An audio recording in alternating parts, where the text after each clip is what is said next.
Naila, kenapa kamu pilih pria miskin itu? Kamu itu seorang hafizah, parasmu cantik. Sedangkan dia cuma pria miskin yang gak punya masa depan.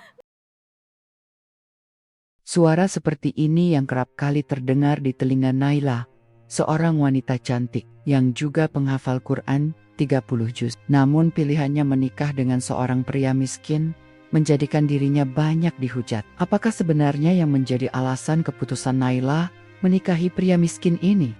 Sahabat semuanya, sebelum kita lanjutkan cerita ini, mari tulis di kolom komentar dari mana asal sahabat menonton video ini. Semoga yang subscribe channel ini, kami doakan agar dilapangkan rezekinya, dimudahkan segala urusannya, dan dikabulkan semua hajatnya.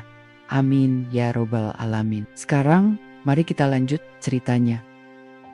Namaku Naila.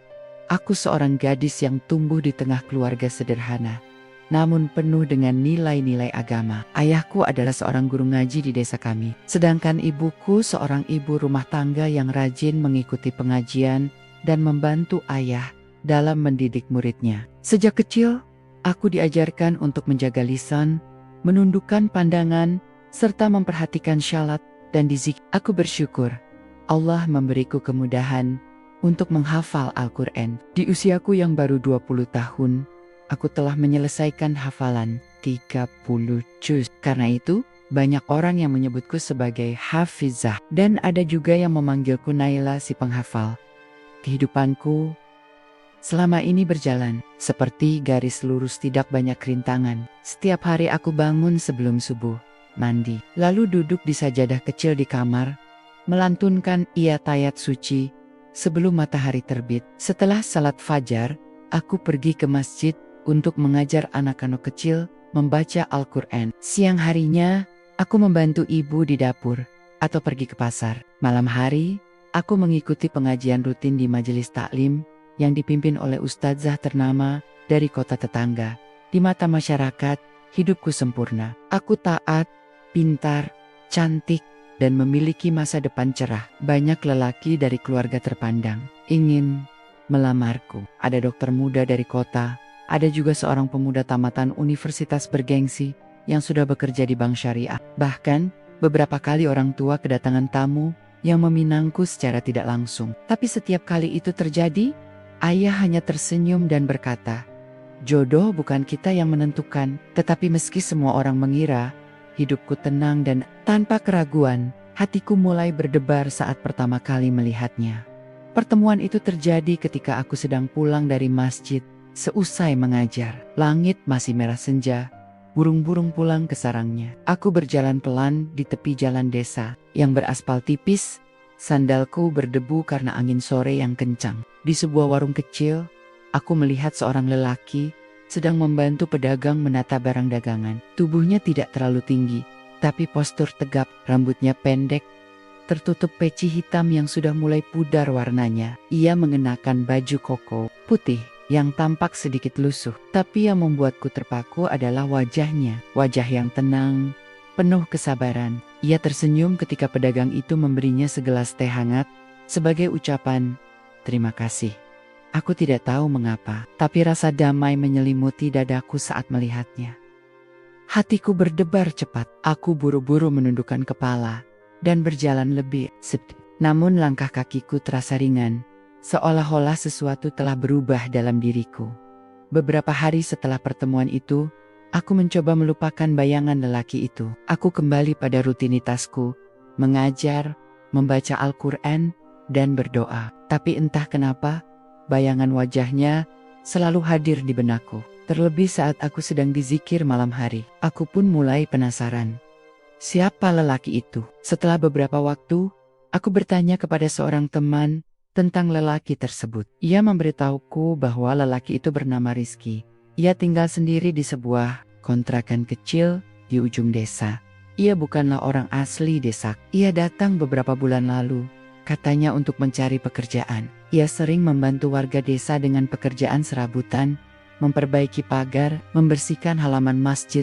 Bahkan kadang-kadang ia menjadi sopir ojek jika ada yang memesan. Tapi yang membuatnya istimewa adalah sikapnya yang selalu ramah, sabar, dan rendah hati. Ia tidak pernah marah, meskipun dibayar sedikit atau bahkan tidak dibayar sama sekali. Bahkan, ia pernah menolak upah dari seorang nenek yang ingin membayarnya. Setelah ia membantu menggendong belanjaannya pulang, aku semakin yakin bahwa ia bukan lelaki biasa. Semenjak itu, aku mulai sering melihatnya di sekitar desa. Kadang ia sedang menyiram tanaman di depan masjid.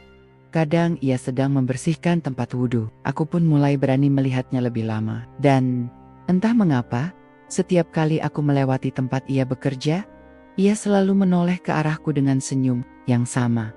Senyum yang membuat jantungku berdebar. Tapi aku tidak gegabah. Aku tahu, cinta itu harus diserahkan kepada Allah.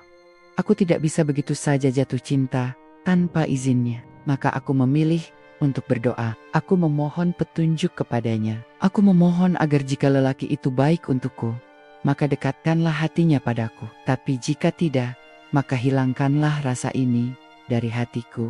Beberapa minggu berlalu, aku mulai merasa bahwa doaku didengar. Aku merasa tenang, meskipun belum ada kepastian. Sampai akhirnya, suatu sore, aku bertemu dengannya secara tidak sengaja di depan toko kelontong. Saat itu, aku sedang membeli gula dan teh untuk ibu. Ia berdiri di dekat rak minuman, sedang membaca label sebuah botol air mineral.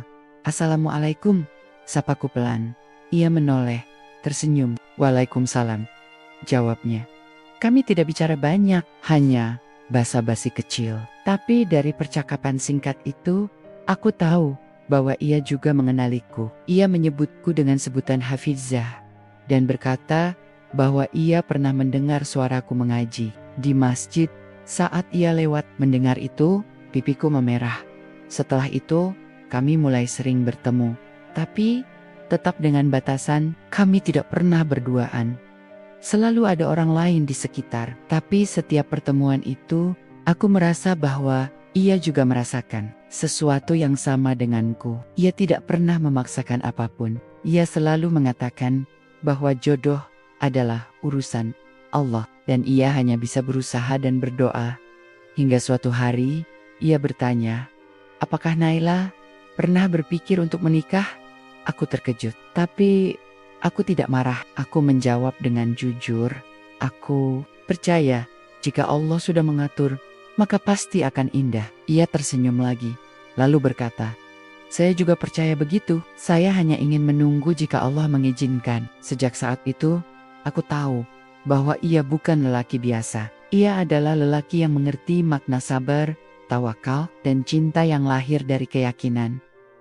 Dan meskipun keluargaku belum tahu, meskipun masyarakat belum menerima, aku mulai yakin bahwa dialah yang akan menjadi imamku kelak. Meskipun ia miskin, meskipun ia tidak punya nama besar. Karena di matamu, wahai Allah, bukan harta yang engkau lihat, tetapi hati mereka, dan hatinya sungguh sangat bersih. Aku masih ingat hari itu, langit mendung, angin bertiup cukup kencang dari arah timur. Aku duduk di ruang tamu rumahku, tangan gemetar, meskipun wajahku berusaha terlihat tenang. Di seberangku, ayah membaca Al-Quran dengan suara pelan. Sementara ibu sedang menyiapkan teh hangat di dapur. Aku menunggu waktu yang tepat untuk bicara.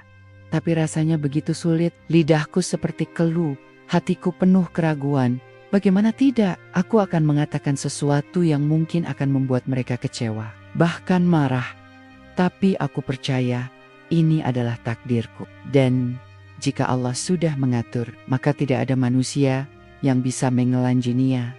Setelah azan maghrib berkumandang dan kami selesai sholat berjamaah, aku memberanikan diri. "Abi, Umi," panggilku perlahan. Ayah mengangkat wajahnya dari musyafnya. "Ya, Nak." Aku menarik napas panjang. Ada sesuatu yang ingin Naila bicarakan. Ibu datang sambil membawa 2 cangkir teh hangat, lalu duduk di samping ayah. Ia tersenyum padaku. Senyum yang biasa ia berikan ketika ingin menenangkan anaknya yang gelisah. "Apa ini tentang jodoh?" tanyanya lembut. Aku terkejut. "Bagaimana Umi bisa tahu?" Ibu tersenyum lagi. Tapi kali ini senyumnya agak suram. "Ibumu bukan siapa-siapa. Tapi ibu lihat akhir-akhir ini, Naila sering termenung, lebih pendiam dari biasanya. Apalagi pulang dari masjid." Aku diam, tidak bisa mengelak. "Kamu ingin menikah?" Tanya ayah dengan nada serius, namun tetap lembut. Aku menunduk. Saya ingin menikah, tapi saya ingin menyampaikan siapa orangnya. Mereka saling pandang sejenak. Lalu ayah berkata, "Silakan nak, kami ingin tahu siapa lelaki yang kamu pilih." Aku menelan ludah. Namanya Rizky. Dia tinggal di ujung desa. Sering membantu warga dengan pekerjaan serabutan. Dia bukan orang kaya, tapi dia punya akhlak yang baik. Dia sabar, rendah hati, dan taat kepada Allah. Belum selesai aku bicara, ibu langsung menyela. "Rizky, pemuda yang bekerja serabutan." Aku mengangguk pelan. Ayah menutup musyafnya dengan gerakan lambat. Wajahnya muram. "Naila, kamu tahu siapa dia? Dia bukan dari keluarga baik-baik. Dia tidak punya pekerjaan tetap. Kamu Hafizah, putri guru ngaji. Banyak lelaki terpandang yang ingin melamar kamu. Mengapa kamu memilih orang seperti dia?" Aku menahan air mata. "Abi, Naila tidak memilih karena hartanya atau latar belakangnya. Naila memilih karena hatinya. Hatinya bersih. Naila yakin Allah akan memberkati pernikahan yang dibangun atas dasar iman dan takwa." Tapi ayah tidak mudah terbujuk dengan kata-kataku. Cinta bukan hanya soal hati, Naila. Cinta juga butuh nafkah, butuh kepastian. Kamu pikir hidupmu akan tenang jika setiap hari harus memikirkan makan besok? Ibu menepuk pahaku dengan lembut. "Sayang, ibu tidak membencinya, tapi kamu harus realistis. Orang desa juga pasti akan banyak bicara. Mereka akan mengira kamu telah salah pilih, bahkan mungkin merendahkan kamu." Aku menatap kedua orang tuaku satu persatu. Aku percaya Allah yang menentukan jodoh kita, bukan manusia. Jika Abi dan Umi tidak merestui, Naila tetap akan berdoa agar Allah membuka hati kalian. Ayah menghela napas panjang. "Ini bukan soal restu saja, Naila. Ini soal masa depanmu. Kamu bisa menjadi istri dokter, pengusaha, atau ulama muda. Tapi kamu malah memilih pemuda miskin yang belum jelas masa depannya." Aku menahan isak, tapi bagiku, masa depan itu ada di tangan Allah, bukan di tangan manusia. Sejak hari itu, suasana rumah berubah. Ayah jarang berbicara denganku. Ibu mulai menjaga jarak. Mereka tidak melarangku secara torang-turangan, tapi sikap dingin mereka sangat terasa. Dan kabar tentang pilihan jodohku pun menyebar cepat. Tetangga mulai berbisik. Saat melihatku lewat, ada yang menatapku dengan tatapan kasihan. Ada juga yang dengan jelas menunjukkan rasa tidak setuju. "Anak Hafizah kok nikah sama tukang ojek?" bisik seorang wanita di pasar. "Pasti terpengaruh rayuan. Anak muda sekarang gampang terbawa perasaan, timpal yang lain." Bahkan beberapa sahabatku mulai menjauh. Mereka tidak bisa memahami keputusanku. Hanya sedikit yang tetap mendukung, mengatakan bahwa mereka percaya pada pilihanku. Tapi semua penolakan itu tidak membuatku goyah. Setiap malam, aku berdoa. Aku menangis dalam sujudku, memohon petunjuk dan kekuatan dari Allah. "Ya Allah, jika lelaki ini baik untukku, maka mudahkanlah jalannya. Jika tidak, maka ubahlah hatiku. Aku tidak ingin salah langkah. Aku hanya ingin menikah karenamu." Hingga suatu hari, Rizky datang menemuiku. Ia datang dengan wajah tegak, tapi matanya tampak sedih. "Naila, saya tahu banyak orang tidak setuju dengan hubungan kita," katanya pelan. "Saya juga tahu keluargamu menolak. Saya tidak ingin kamu harus melawan semua ini sendiri. Jika kamu merasa ini terlalu berat, saya rela melepaskanmu. Saya tidak ingin kamu menjadi korban prasangka buruk orang-orang." Aku menatapnya dalam-dalam. "Rizky, apakah kamu mencintaiku?" Ia terdiam sejenak. "Ya, saya mencintaimu karena Allah." Aku tersenyum. "Kalau begitu, kita tidak perlu takut pada manusia. Kita hanya perlu takut pada Allah." Ia menatapku, lalu mengangguk pelan. "Jadi, kamu masih ingin menikah denganku?" tanyaku. Ia tersenyum tipis. "Selama kamu masih mau menerimaku, ya." Aku menarik napas lega.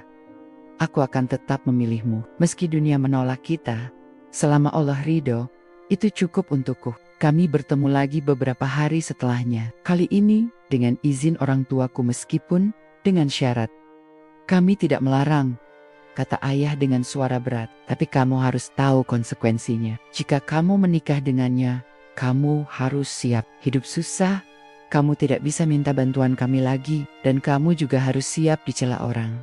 Aku mengangguk mantap. Aku siap, Abi. Aku percaya pada Allah.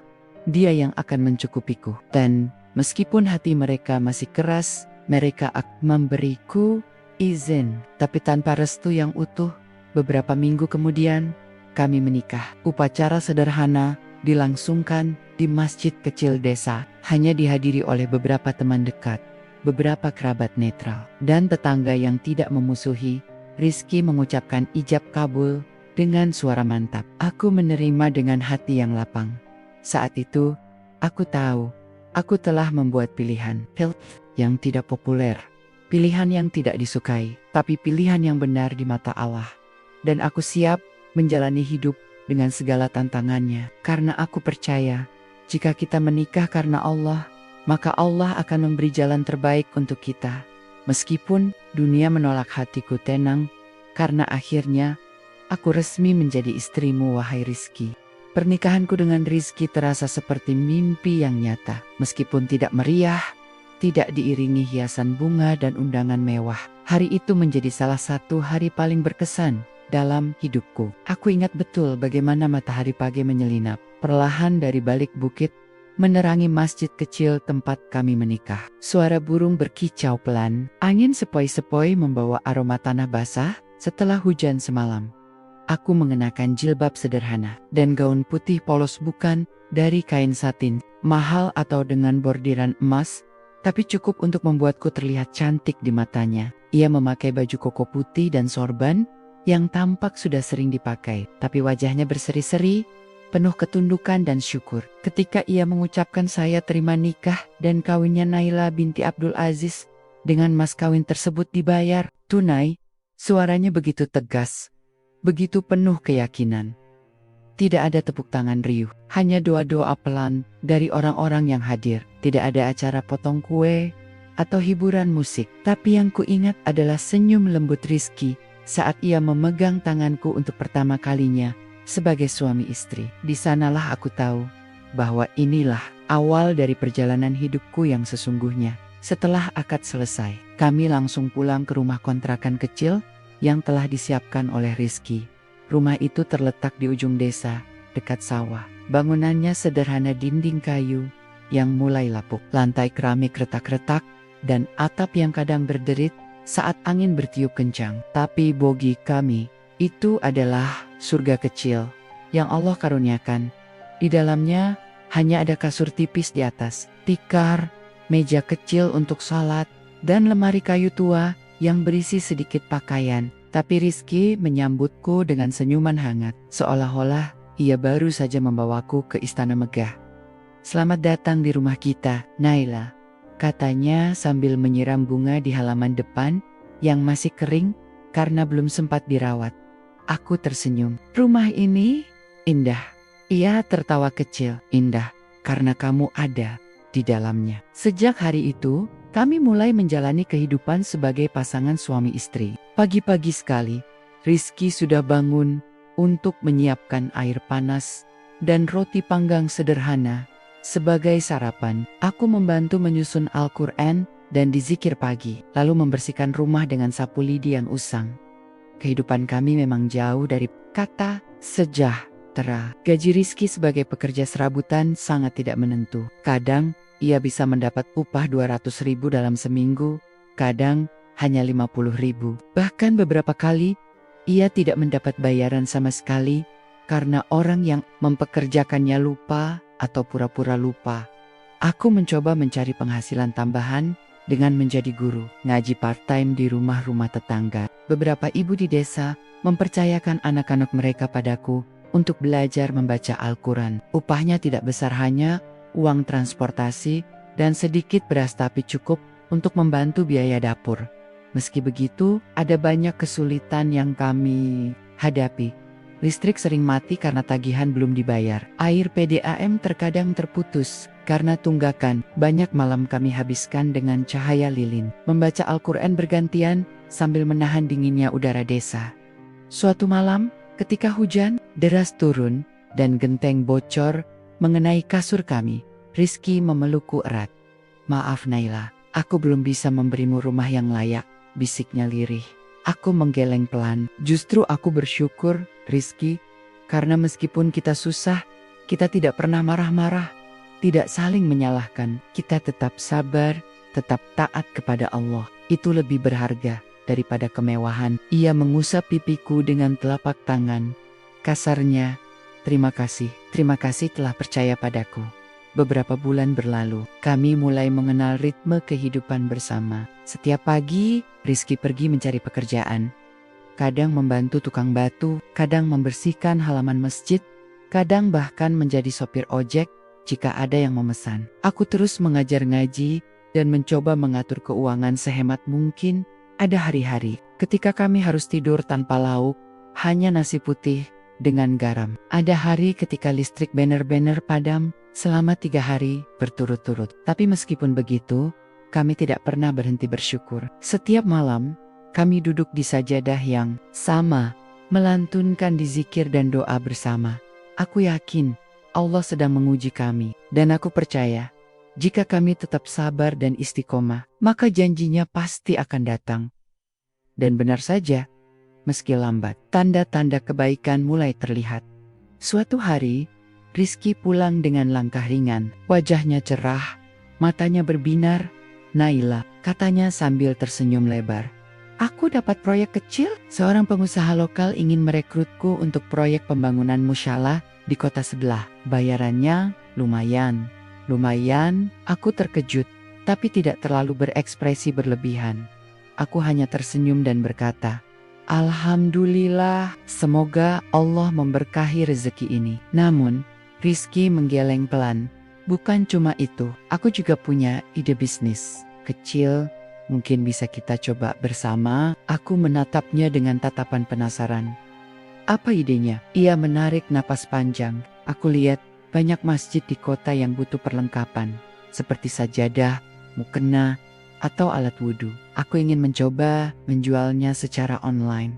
Mungkin bisa kita mulai dari toko kecil dulu. Aku tersenyum lagi. Kalau itu memang jalan yang kamu rasakan, maka majulah.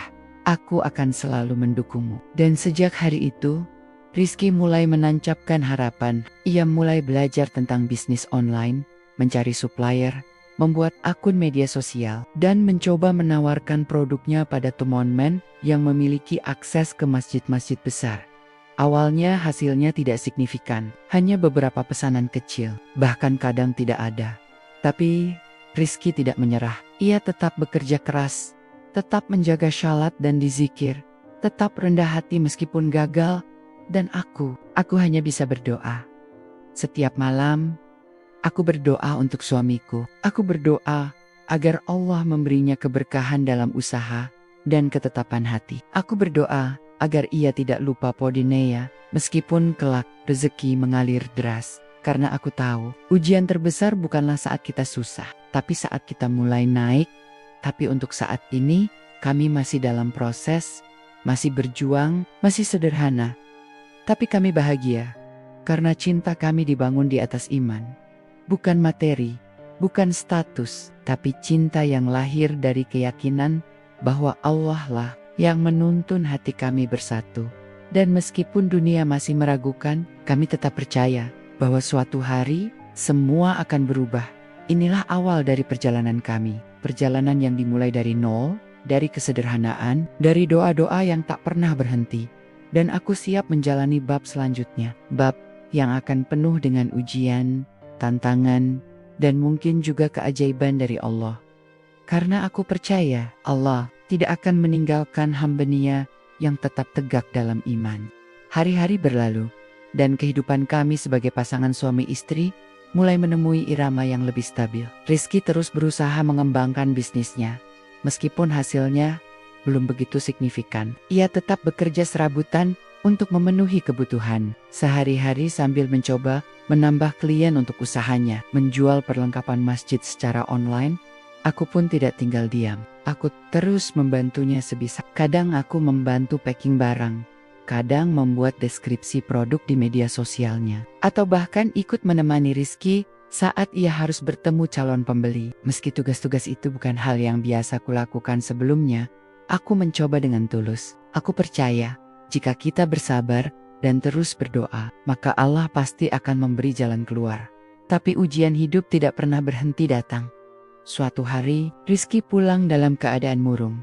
Ia duduk di sudut ruangan, tanpa berkata apa-apa. Wajahnya pucat, matanya sembab, seperti habis menangis. Hatiku langsung cemas. Ada apa, Kai? Tanyaku pelan, sambil menyodorkan segelas teh hangat. Ia menerima gelas itu, tapi tidak langsung meminumnya. Ia menatap lantai kayu yang sudah mulai mengelupas, lalu berkata pelan, "Kita gagal lagi." Aku mendekat dan duduk di sebelahnya. "Gagal bagaimana?" "Pesanan dari Musala Al-Furqan dibatalkan," jawabnya dengan suara bergetar. "Mereka bilang hargaku terlalu mahal dan mereka menemukan supplier lain yang lebih murah. Padahal itu pesanan besar, cukup untuk bayar listrik dan beli beras selama sebulan." Aku diam sejenak, lalu menyentuh lengannya lembut. "Ini belum akhir, Kai. Kita masih bisa bangkit lagi." Rizky tersenyum getir. "Aku capek, Naila. Rasanya setiap kali aku mau maju, ada saja rintangannya. Orang-orang di luar sana lebih pintar, lebih punya modal, lebih banyak relasi. Aku ini siapa? Hanya pemuda miskin yang koba-koba bisnis tanpa pengalaman." Aku menatapnya dalam-dalam. "Kamu bukan siopa-siopa bagi dunia, tapi kamu adalah segalanya bagiku. Dan yang lebih penting, kamu adalah Hambonia yang sedang berjuang. Jangan pernah merendahkan dirimu sendiri. Allah Maha Tahu usaha hambanya. Dia juga Maha Tahu niatmu." Ia menghela napas panjang, lalu memandangku. "Terima kasih, kamu selalu ada di sini." "Ya," aku tersenyum. "Selamanya." Beberapa hari setelah kejadian itu, aku memutuskan untuk mencoba mencari pekerjaan tambahan. Aku mendengar bahwa sebuah yayasan pendidikan di kota membuka lowongan guru ngaji untuk program kerja sosial mereka. Gajinya tidak besar, tapi cukup untuk membantu biaya dapur. Aku langsung mendaftar dan alhamdulillah diterima. Setiap pagi, aku naik angkutan umum menuju kota. Di sana, aku mengajar anak-anak yatim dan kurang mampu membaca Al-Quran. Melihat senyum mereka, semangat belajarnya membuat hatiku hangat. Aku merasa bahwa setiap langkahku tidak sia-sia. Di rumah, Rizky terus mencoba bangkit. Ia mulai memperbaiki strategi bisnisnya, menawarkan harga yang lebih kompetitif, memperluas jaringan, dan bahkan mulai menulis testimoni pelanggan di media sosialnya. Ada beberapa respon positif, tapi jumlahnya masih minim. Sementara itu, tekanan dari luar semakin terasa. Keluarga besar kami mulai menunjukkan ketidaksetujuan mereka. Beberapa kerabat yang awalnya netral mulai berkomentar sinis. Bahkan sahabatku sendiri, Farida, sempat menegurku saat kami bertemu di pasar. "Naila, kamu masih bertahan dengan pilihanmu?" tanyanya dengan nada prihatin. Aku menjawab dengan tenang, "Ya, aku percaya pada pilihanku. Aku percaya pada suamiku." Farida menghela napas. "Tapi kamu lihat kan, hidup kalian susah. Ayahmu sampai malu kalau diajak bicara orang tentang kamu. Banyak yang bilang kamu salah pilih. Kenapa tidak cari lelaki yang lebih mapan?" Aku menatapnya. Aku tidak menyesal. Aku tahu jalan ini memang sulit, tapi aku yakin Allah tidak akan meninggalkan kami. Suatu hari nanti, semua akan berubah. Aku hanya perlu sabar. Farida menggeleng pelan. "Aku harap kamu benar." Aku tidak marah dengan perkataannya. Aku tahu ia hanya peduli padaku. Tapi aku juga tahu bahwa hanya Allah yang menjadi tempat bergantungku. Beberapa minggu kemudian, ujian baru datang. Tagihan listrik rumah kontrakan. Kami sudah 2 bulan tertunggak. Kami tidak punya cukup uang untuk membayarnya. Saat itu, listrik dipadamkan oleh petugas. Malam itu, kami tidur dalam gelap. Lilin sudah habis. Lampu senter pun baterainya habis.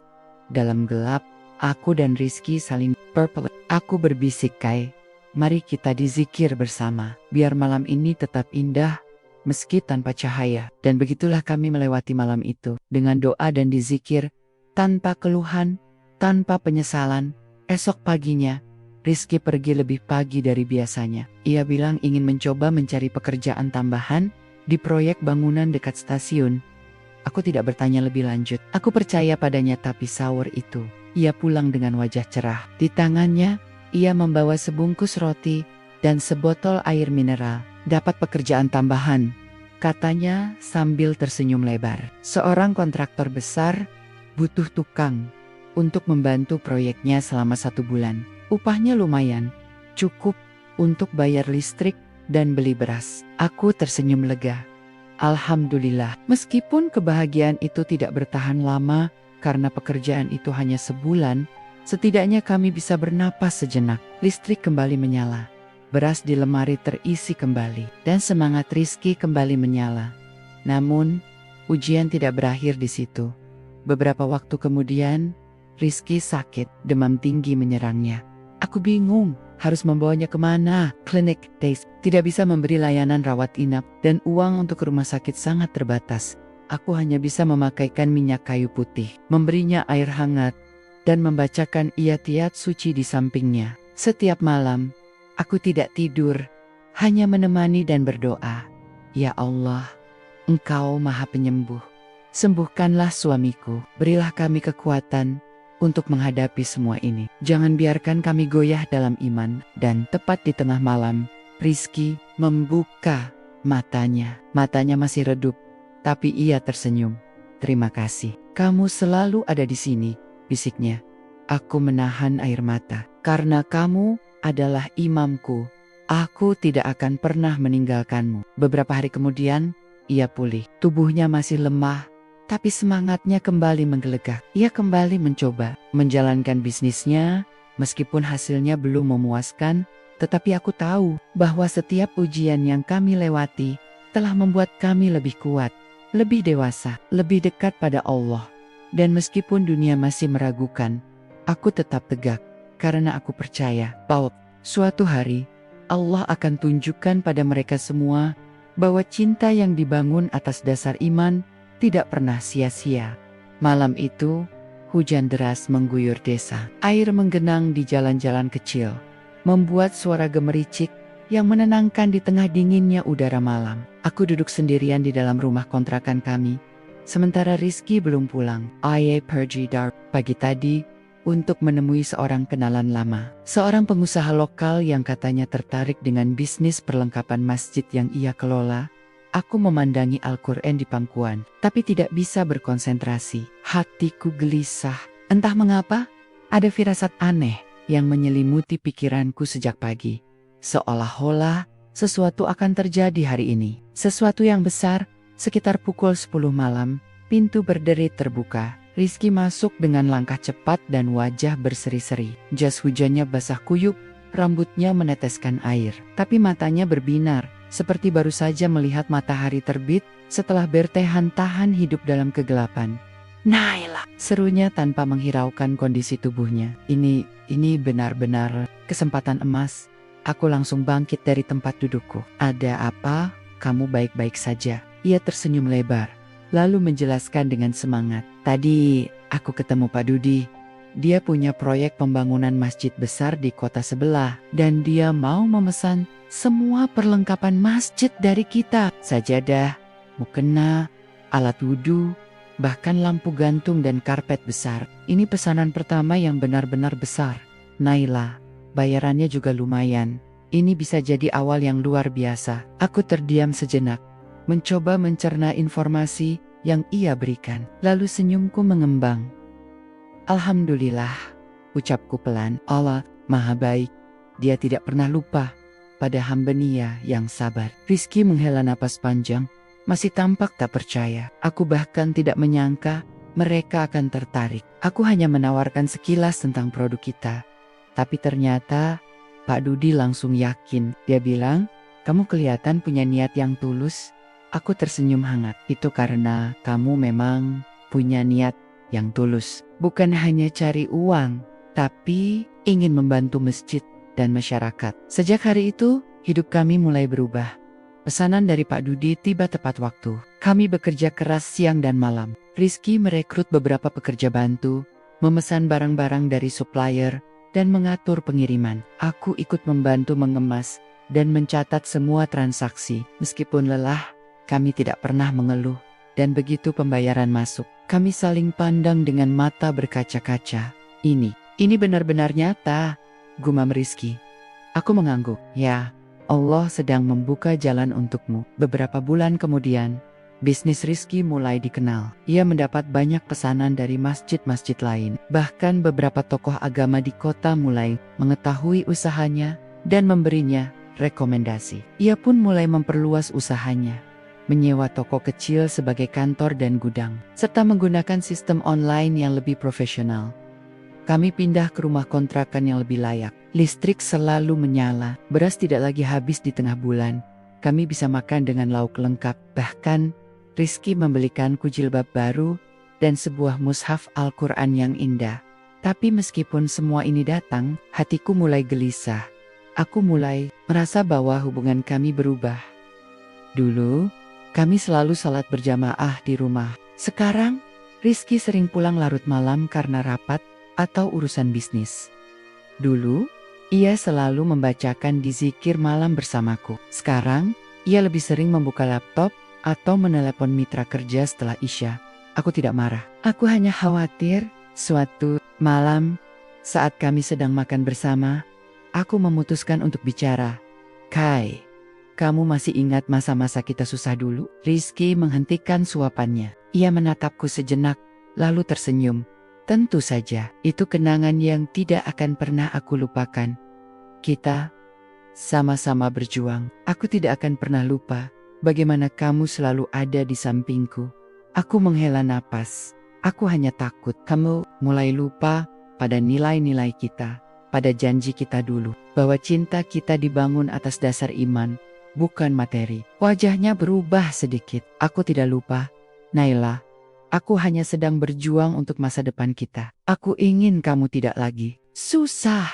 Aku ingin kamu bisa hidup nyaman. Aku menggeleng pelan. Yang penting bukan nyaman secara materi, Kai. Yang penting adalah nyaman dalam iman, nyaman dalam ridanya. Rizky diam, matanya terlihat murung. Aku cuma takut kamu mulai lupa pada Allah. Aku takut kamu mulai lupa pada dirimu sendiri. Lanjutku dengan suara lembut. Ia menunduk. Aku tidak akan lupa. Aku hanya kadang lupa waktu.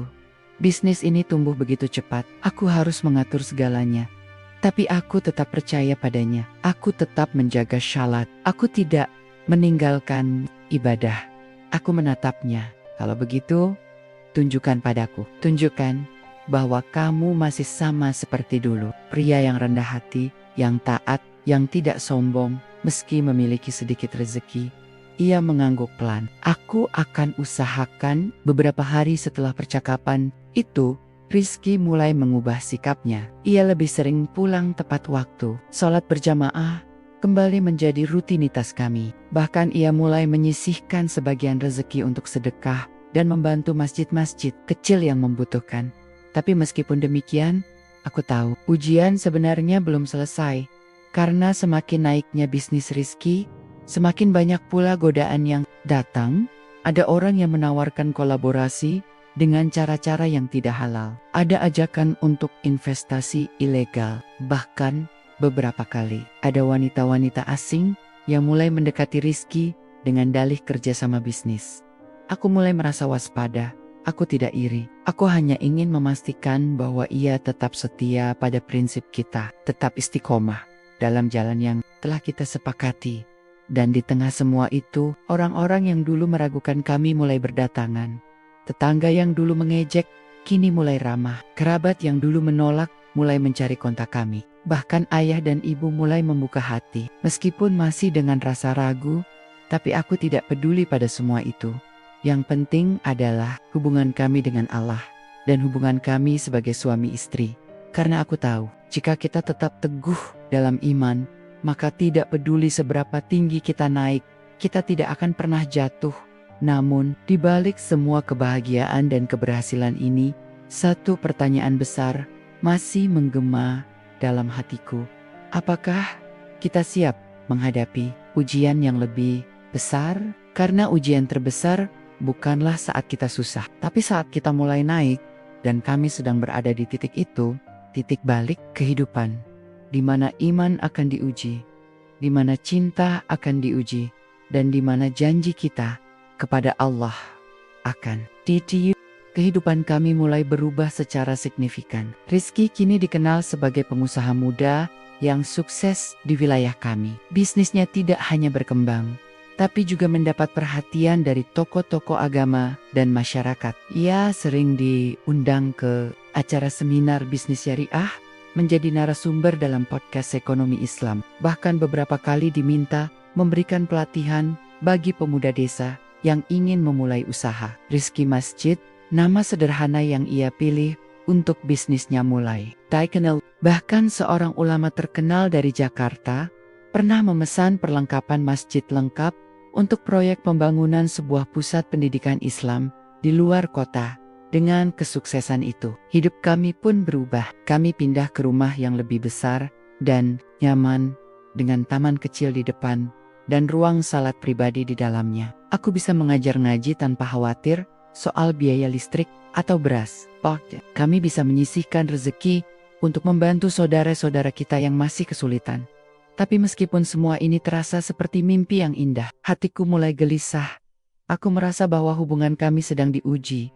Rizky semakin jarang pulang. Cepat rapat, pertemuan bisnis, acara sosial, semua itu mengisi jadwalnya setiap hari. Bahkan ketika ia ada di rumah, pikirannya tampak jauh. Matanya sering tertuju pada layar ponsel atau laptop, bukan padaku. Aku mencoba bersabar. Aku yakin ia hanya sedang disibukkan oleh pekerjaan. Tapi semakin hari, perasaan itu tidak hilang. Malam-malam yang dulu penuh dizikir dan doa, kini digantikan oleh diam yang hampa. Suatu malam, aku memutuskan untuk bicara. Kai, kamu masih ingat saat kita menikah dulu? Rizky mengangkat wajahnya dari layar laptop. Yah, tentu saja, itu adalah hari terbaik dalam hidupku. Aku tersenyum tipis. Saat itu, kita tidak punya apa-apa, tapi kita punya cinta, kita punya iman, dan kita punya keyakinan bahwa Allah akan mencukupi kita. Ia menatapku sejenak, lalu berkata, dan Dia benar-benar mencukupi kita. Aku menghela napas, tapi aku takut kamu mulai lupa pada hal-hal yang membuat kita kuat dulu. Pada janji kita, pada cinta kita yang dibangun atas dasar iman. Wajah Rizky berubah. Ia menutup laptopnya perlahan. Aku tidak lupa, katanya pelan. Aku hanya kadang merasa harus bekerja keras agar kita tidak jatuh lagi. Aku tidak ingin kamu susah lagi, Naila.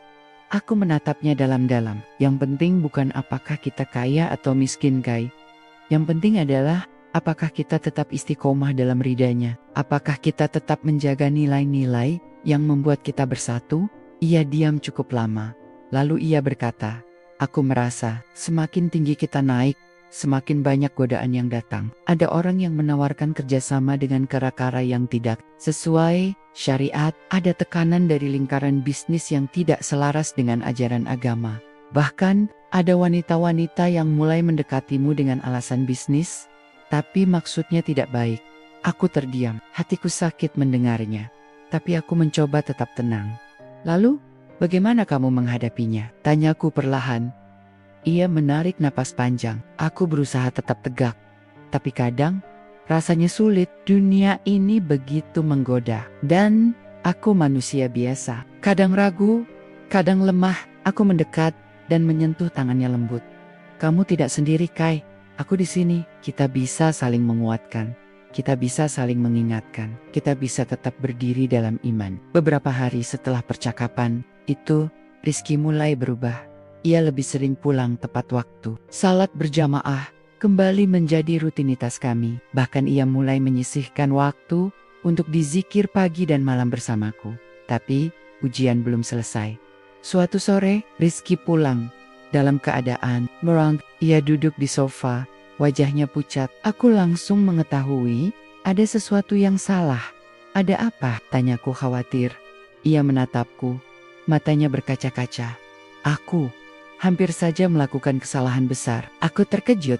Maksudmu? Ia menarik napas panjang. Ada seorang investor besar yang menawarkan kerjasama. Mereka menjanjikan modal besar untuk mengembangkan bisnisku. Tapi tidak halal. Mereka menggunakan sistem riba, bahkan menawarkan investasi ilegal. Awalnya aku tergoda. Aku pikir ini cara cepat untuk memperluas usaha. Aku diam mendengarkan. Jantungku berdebar. Tapi kemudian aku ingat kata-katamu. Lanjutnya, waktu. Ingat janji kita. Aku ingat masa-masa kita susah dulu. Dan aku sadar jika aku mengambil jalan itu, maka semua yang telah kita bangun akan runtuh karena melanggar aturannya. Aku tersenyum lega. Syukur alhamdulillah kamu masih memiliki hati yang baik. Ia menatapku dengan mata penuh penyesalan. Maafkan aku Naila. Maafkan suamimu yang sempat goyah. Aku menggeleng pelan. Tidak apa-apa. Kita semua pernah goyah. Yang penting adalah kita mau kembali, mau bertobat, mau tetap berdiri dalam ridanya. Beberapa minggu setelah itu, Rizky memutuskan untuk membersihkan bisnisnya dari segala bentuk praktik yang tidak sesuai syariat. Ia membatalkan beberapa kerjasama yang diragukan halalnya. Bahkan rela melepaskan peluang besar demi menjaga akhlak dan prinsip. Dan hasilnya, Allah memberkahi usahanya. Bisnis Rizky tetap berkembang. Tapi kali ini, dengan cara yang benar. Rapid, semakin baik. Banyak orang mulai percaya padanya karena integritasnya. Bahkan beberapa tokoh agama mulai merekomendasikan produknya kepada jemaah mereka. Meskipun semua ini terjadi, hatiku tetap waspada. Karena aku tahu ujian tidak akan berakhir. Setiap langkah ke atas pasti diiringi ujian yang lebih besar. Dan aku hanya bisa berdoa agar kami tetap teguh, agar kami tetap istiqomah, agar kami tidak lupa pada jalan yang telah kita sepakati bersama. Karena kebahagiaan sejati bukanlah materi, tapi cinta yang dibangun atas dasar iman. Dan itu yang akan terus aku pegang selamanya. Hari-hari setelah penolakan kerjasama ilegal itu terasa berbeda. Rizky mulai lebih tenang. Ia tidak lagi terlihat gelisah atau tertekan. Tapi yang paling penting, ia kembali kepada dirinya sendiri, lelaki rendah hati yang taat, yang dulu membuat jatuh cinta. Aku melihat perubahan itu dari hal-hal kecil.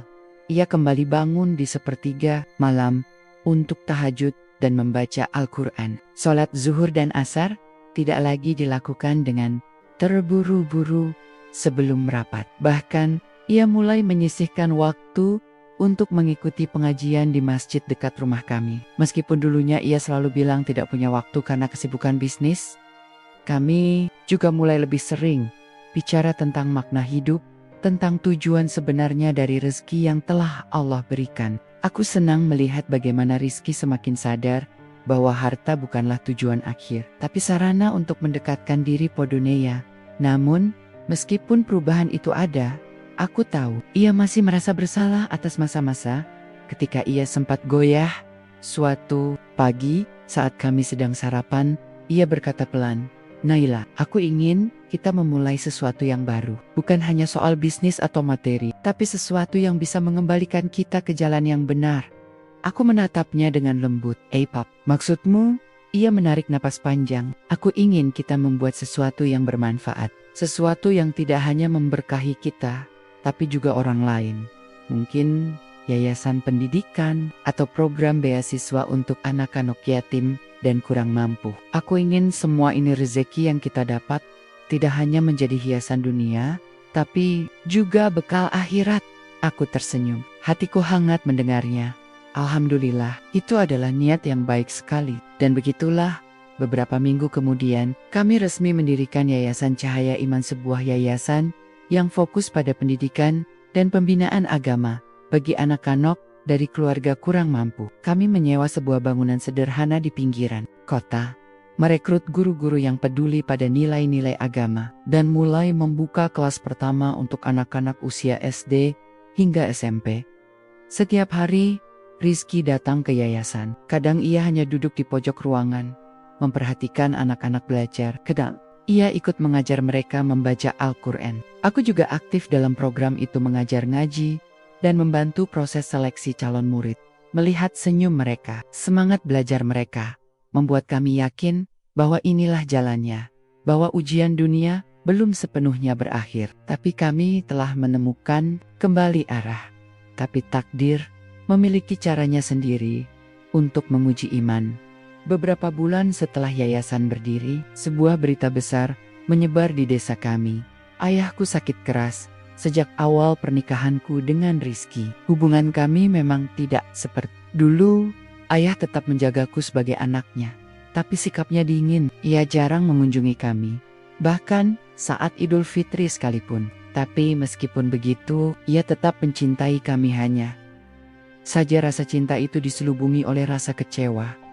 Saat mendengar kabar ayah sakit, aku langsung pergi ke rumahnya. Rizky, aku tahu ia ingin menunjukkan bahwa ia bukanlah lelaki yang buruk, bahwa ia tetap menghormati ayahku, meski ayahku tidak pernah menerimanya. Ketika kami sampai di rumah ayah, suasana sangat sunyi. Ibu menyambut kami dengan mata berkaca-kaca. Di dalam kamar, ayah terbaring lemah. Tubuhnya kurus, wajahnya pucat, tapi matanya masih bisa menatapku. Naila, suaranya parau. Aku langsung mendekat, memegang tangannya. Abi, Naila, di sini. Abi akan segera pulih, insya Allah.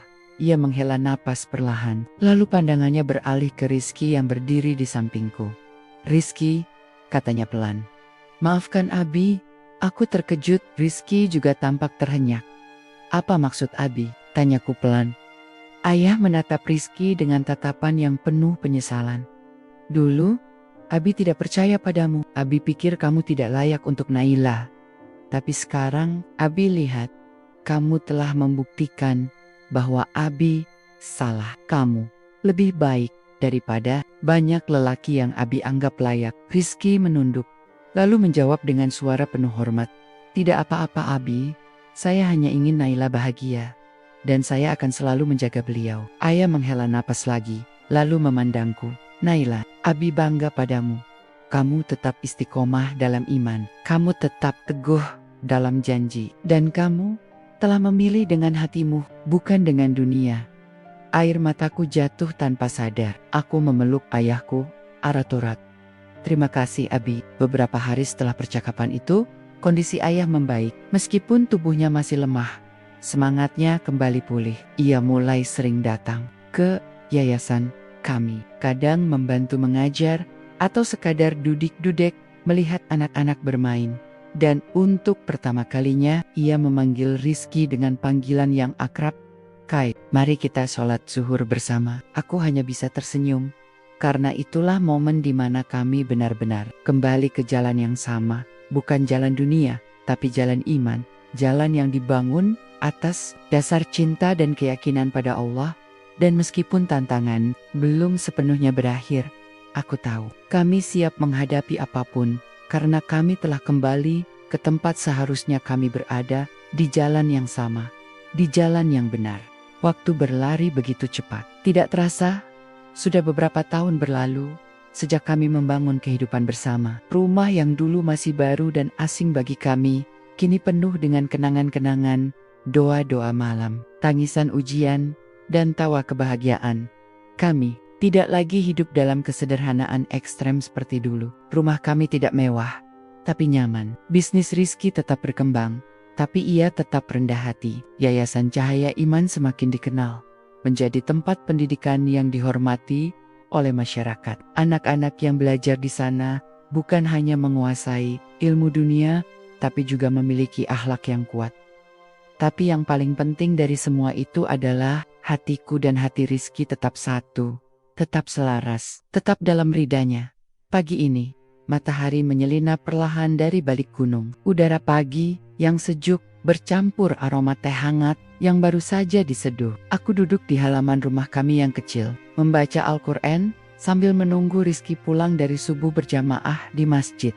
Di sampingku, putra kecil kami Muhammad Yusuf tertidur lelap di pangkuan ibunya. Anak yang lahir dari doa-doa panjang kami, dari usaha yang tak henti-hentinya, dari cinta yang dibangun atas dasar iman.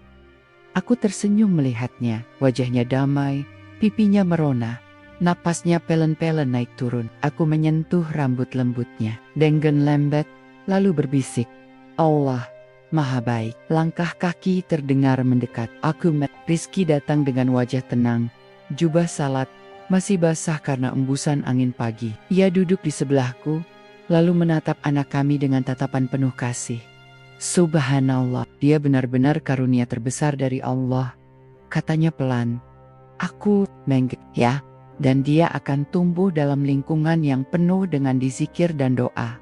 Rizky tersenyum, lalu ia berkata, kamu tahu, kadang aku suka teringat masa-masa kita dulu saat kita tinggal di kontrakan kecil, saat listrik mati, saat kita harus makan nasi dengan garam, rasanya seperti mimpi, bahwa sekarang kita bisa punya ini semua.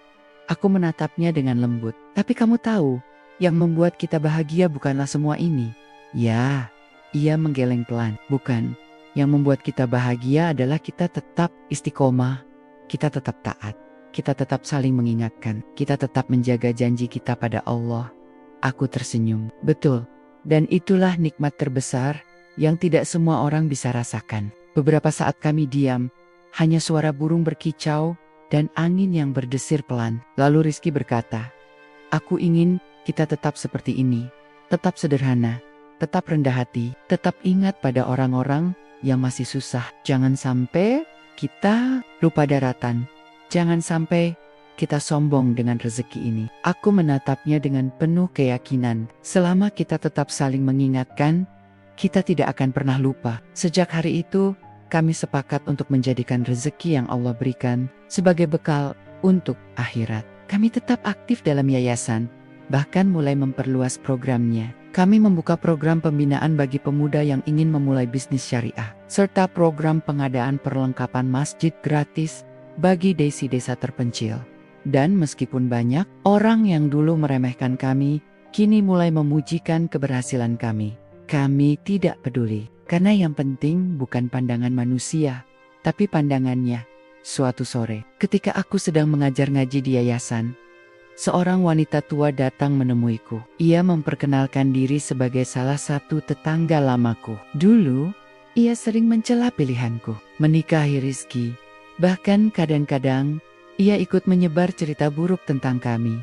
Tapi kini, ia datang dengan senyum yang tulus. Naila, katanya dengan suara bergetar. Saya minta maaf. Saya dulu salah menilai kalian. Saya pikir kalian tidak akan bertahan. Tapi kalian justru menjadi teladan bagi kami semua. Aku tersenyum. Tidak apa-apa. Semua yang terjadi adalah takdir Allah. Yang penting sekarang, kita sama-sama belajar untuk menjadi lebih baik. Ia menangis pelan, lalu berkata, saya ingin belajar pada kalian. Saya ingin mengerti bagaimana caranya menjalani hidup dengan iman yang teguh. Meski dunia menolak, aku memeluknya.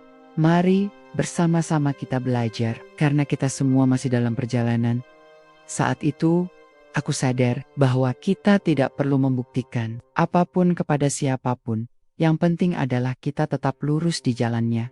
Dan meskipun dunia berubah, meskipun orang-orang yang dulu meragukan, kini mulai menerima kami, hatiku tetap tenang. Karena aku telah menemukan jawaban dari pertanyaan yang dulu sering mengganggu tidurku. Apakah kebahagiaan sejati itu? Dan jawabannya adalah cinta yang dibangun atas dasar iman, cinta yang tidak goyah karena harta, cinta yang tidak runtuh karena ujian, cinta yang tidak pudar karena waktu. Itulah yang kumiliki, itulah yang kuperjuangkan. Dan inilah akhir dari perjalanan kami. Atau mungkin awal dari perjalanan yang lebih besar. Karena hidup ini adalah ujian, dan selama kita tetap istiqomah dalam iman, maka setiap langkah kita pasti menuju ridanya.